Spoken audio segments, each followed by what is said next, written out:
کا لے کر چلنا، لیکن میں تبسم میں سنا سکتا ہوں. تبسم تو جانتے ہیں؟ تبسم کے معنی ہوتے ہیں مسکرانا. مسکرا کے سنا سکتا ہوں نا.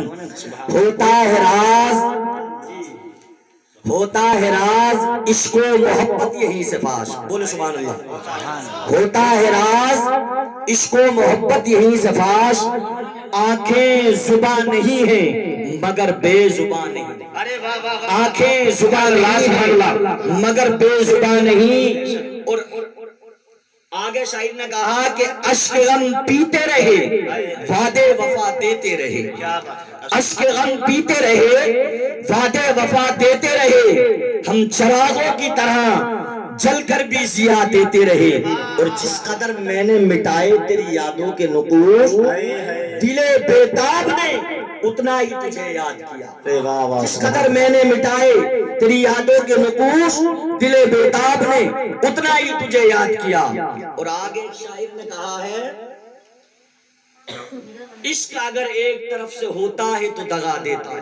بولے سبحان اللہ. نبی سے عشق کی بات چلی ہے، ذہن دوسری طرف نہ لے جائیں.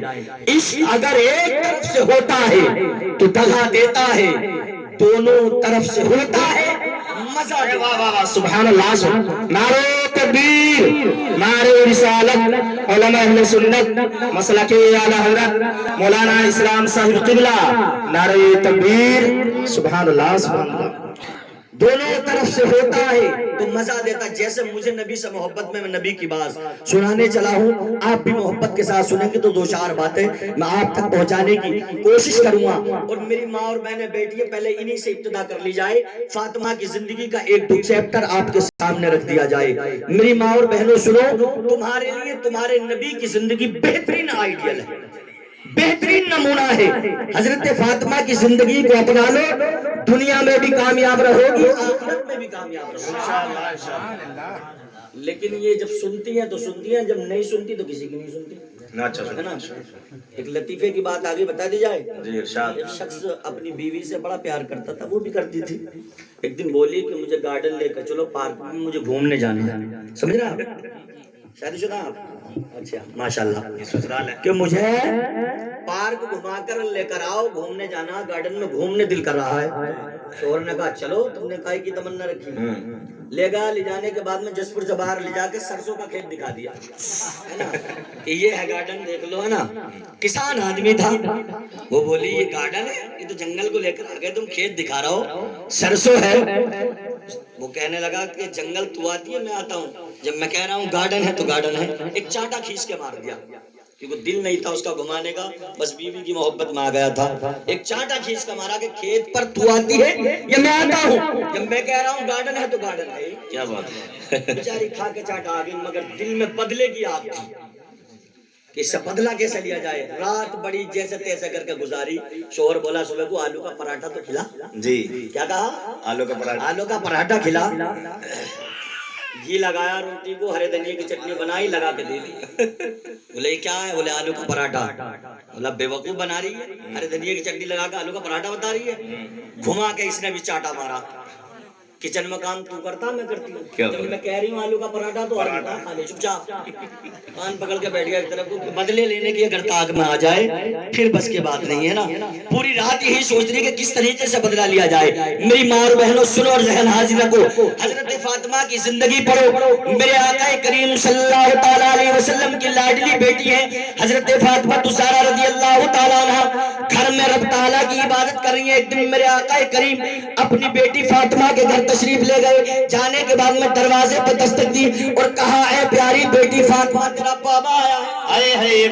پیاری بیٹی فاطمہ تیرا بابا آیا ہے. جیسے ہی اندر حضرت فاطمہ نے اپنے بابا محمد رسول اللہ کی آواز کو سنا، اندر سے درد بھری آواز آئی. لہجے میں کپکپاہٹ ہے، آواز تھرا رہی ہے، لہجے میں غم زدائی ہے. حضرت محترم عرض کرتی ہے ابا حضور ابھی تھوڑی دیر اندر مت آنا، دیوار کے راستے سے چادر کو اندر ڈال دینا. میرے آقا نے چادر کو اندر ڈالا. حضرت فاطمہ نے اپنے جسم ناز کو چادر سے ڈھکا. ڈھکنے کے بعد میں فاطمہ اندر آنے کی اجازت دی. میرے مصطفیٰ جیسے ہی اندر تشریف لے گئے، آنکھوں میں فاطمہ کے آنسو ہیں. عرض کرتی ہے ابا حضور آج جو آپ کی بیٹی نے تھوڑی دیر باہر رو کے رکھا ہے کوئی اور وجہ نہیں ہے، میں نے صرف اگر آپ کو رو کے رکھا ہے تو اس لیے رو کے رکھا ہے کہ آپ کی بیٹی فاطمہ کے پاس میں اتنا کپڑا بھی نہیں ہے جو صحیح سے اپنے بدن کو ڈھانک لے. اللہ اکبر اللہ. میری ماں اور بہنوں سنو اور غور کرو حضرت فاطمہ کے جملے پر. کیا کہتی ہے؟ ابا حضور روزانہ میں پہلی بار میں اندر آنے کی اجازت دے دیتی. آج جو میں نے رو کے رکھا ہے کوئی اور وجہ نہیں ہے، میں نے صرف اس لیے رو کے رکھا تھا کہ تمہاری بیٹی فاطمہ کا لباس پھٹا ہوا تھا، کپڑے میں جگہ جگہ سے پھٹ رہے تھے، بدن صحیح سے چھپا ہوا نہیں تھا. میں نے پہلے دیوار کے راستے سے آپ کی چادر کو اندر منگایا ہے، پھر اس سے اپنے جسم ناز کو ڈھکا ہے، بعد میں آپ کو اندر آنے کی اجازت دی ہے. یا رسول اللہ، اے ابا حضور، اگر آج جو میں نے تھوڑی دیر تمہیں رو کر رکھا ہے کوئی اور وجہ نہیں ہے، پہلے آپ کی چادر سے میں نے اپنے جسم کو ڈھاکا ہے، بعد میں تمہیں اندر آنے کی اجازت. نعرہ تکبیر، نعرہ رسالت، علماء اہل سنت، مسلک اعلی حضرت، پیغام اسلام، مذہب اسلام، مولانا محمد اسلام صاحب قبلہ، سرزمین جسپور. نعرہ تکبیر، نعرہ رسالت. سبحان اللہ سبحان اللہ. اندر آنے کی اجازت دیے. آج ہماری ماں اور بہنوں کے پاس جوڑوں کی کمی نہیں ہے، کپڑوں کی کمی نہیں ہے. امام الانبیاء کی بیٹی اگر چاہتی تو جنت سے جوڑے آ جاتے. ارے واہ واہ واہ سبحان اللہ. جنت سے کپڑے آتے، کیونکہ نبی فرماتے ہیں عائشہ یہ احد پہاڑ دیکھ رہی ہو، اگر میں چاہوں تو سونا چاندی کے بن کے میرے ساتھ چلنے لگے. واہ واہ واہ حق ہے. سونا چاندی کے بن کے میرے ساتھ چلنے لگے. اللہ نے اپنے حبیب کو مالک و مختار بنایا ہے. اس فاطمہ کا بابا کہتا ہے کہ اگر میں چاہوں تو یہ پہاڑ سونا چاندی کے بن کے میرے ساتھ چلنے لگے. حضرت نے اس کی بیٹی ہے، ایسی غربت میں، ایسی مفلسی میں، پھٹے ہوئے کپڑوں میں اپنی زندگی کو گزار دیا، لیکن دن رات اپنے رب کی عبادت کر رہی. ارے واہ واہ سبحان اللہ سبحان اللہ. آج تمہارے پاس میں کپڑوں کی کمی نہیں ہے، جوڑوں کی کمی نہیں ہے، سوٹوں کی کمی نہیں ہے. اگر کئی ہزار کے بنا بھی لے تو پھر بھی شوہر کی رضا میں رضا نہیں رکھتی. بے شک صحیح بات. کالا بازار سے 200 روپے کا سوٹ ہولا، کالا بازار جانا صحیح بات. ٹکڑا ہولا بھی چاہے 3000 کا بنا دو، دل ادھر ہی رہتا ہے. لیکن باہر مصطفیٰ کی شہزادی پھٹا ہوا لباس ہے، لیکن اللہ کی عبادت کرنے میں حال یہ ہے سردیوں کی لمبی لمبی راتیں ہوتی اور مصطفیٰ کی لاڈلی کا ایک سجدہ بھی پورا نہ ہوتا. ارے واہ سبحان اللہ. عبادت کا انداز ہے. آئیے اور چلتے ہیں مدینہ شریف. میری ماں اور بہنوں فاطمہ کی زندگی پڑھو. آئیے تمہیں کیسا کردار ملے گا فاطمہ کا. میرے نبی فرماتے ہیں ایک دن اور میں اپنی بیٹی فاطمہ کے گھر تشریف لے گیا. جانے کے بعد میں نے دیکھا اللہ اللہ کہ میں جیسے ہی میں اپنی بیٹی فاطمہ کے گھر گیا اور انداز یہ تھا کہ میری بیٹی فاطمہ نماز ادا کر رہی تھی. سبحان اللہ سبحان اللہ. طلب کر بولو سبحان اللہ. میری بیٹی فاطمہ نماز ادا کر رہی تھی، نماز میں کھڑی ہے، لیکن مصطفیٰ فرماتے ہیں میں نے بیٹی کی ایسی حالت دیکھی. اور باپ نبی فرماتے کہ میں فاطمہ سے اتنا پیار کرتا ہوں کہ فاطمہ میرے جگر کا ٹکڑا ہے. ہر باپ اپنی بیٹی سے پیار کرتا ہے. اور میں ایک بات بتا دوں، کسی کا باپ فاطمہ کے باپ جیسا نہیں ہو سکتا. واہ واہ سبحان اللہ. حکومت ان کے گھر کی، مالداری ان کے گھر کی، غربت ان کے گھر کی، ہر کام ان کے گھر سے چلا ہے، ان کے گھر سے چلا ہے. بے شک بے شک سبحان اللہ. فرماتے کہ میں تمام نبیوں میں افضل والا ہوں، میں تمام نبیوں کا سردار ہوں. میری بیٹی فاطمہ جنتی عورتوں کی سردار ہے، ان کے بیٹے حسن حسین جنتی جوانوں کے سردار ہیں، ان کے بابا مولا کائنات تمام ولیوں کے. ارے واہ سبحان اللہ سبحان اللہ. بہت خوب. کیا بات ہے.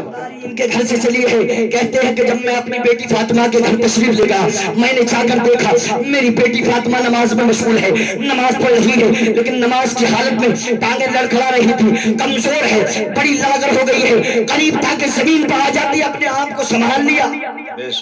سبحان اللہ سبحان اللہ. بیٹی فاطمہ کو ایسا دیکھا نماز کی حالت میں، جب میں پوچھا کہ نماز پڑھ رہی تھی، ٹانگیں لڑکھڑا رہی تھی، اتنی کمزور ہو گئی تھی، اتنی لاغر ہو گئی تھی کہ میں ٹانگوں کو دیکھا ایسے لڑکھڑا رہی تھی. محسوس ہو رہا تھا کہ قریب تھا کہ میری بیٹی زمین پہ گر جاتی، لیکن فاطمہ نے اپنے آپ کو سنبھال لیا. نماز سے فارغ ہو گئی، سلام بولا.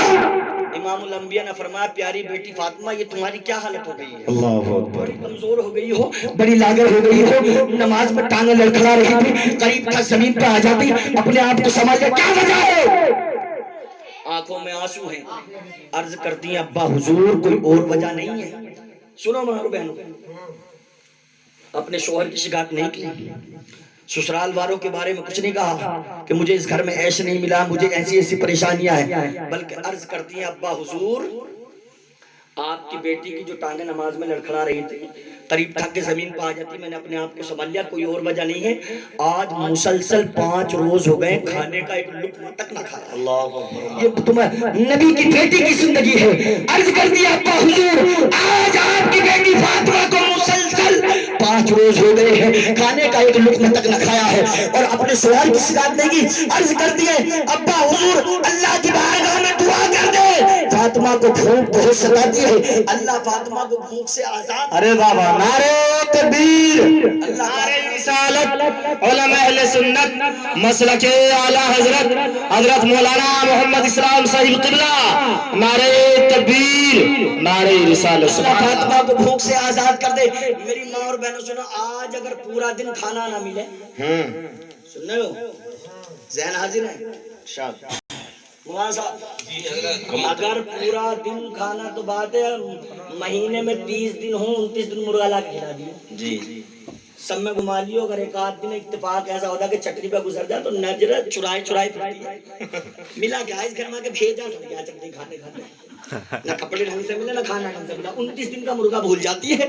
باہر مصطفیٰ کی لاڈلی, مصطفیٰ کی شہزادی, امام الانبیاء کی بیٹی. عرض کر دیا ابا حضور آج مسلسل 5 روز ہو گئے ہیں کھانے کا ایک لقمہ تک نہیں کھایا ہے. مولا کائنات کی شکایت نہیں کی ہے, اپنے شوہر کی شکایت نہیں کی ہے. عرض کرتی ہے تو یہ عرض کرتی ہے اے اللہ کے حبیب میرے بابا اپنے رب کی بارگاہ میں دعا فرما دے, فاطمہ کو بھوک بہت ستاتی ہے, اللہ فاطمہ کو بھوک سے آزاد. ارے واہ, سبحان اللہ, سبحان اللہ.